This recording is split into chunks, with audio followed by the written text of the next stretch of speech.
ससुरा से दीनावा सोचावल आइले आंगन मेड़ाई गिरे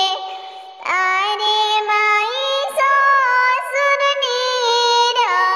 मोइया दीनावा भेजले तो पापा नीरा मोइया दीन धरे अरे माई भसुर नीरा मोहिया दीनवा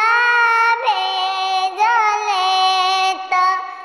चाचा नीरा मोहिया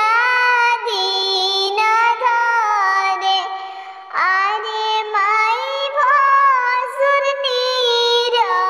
मोहिया दीनवा भेजले तो भसुर नीरा भैया नीरा मोहिया दीन धरे एक बने गइल दूसर बने तीसरे बनवा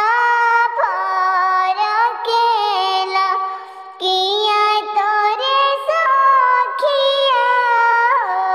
नैयर छूटी गइले कि आम छूटी तोर गइली किया तोरे सखिया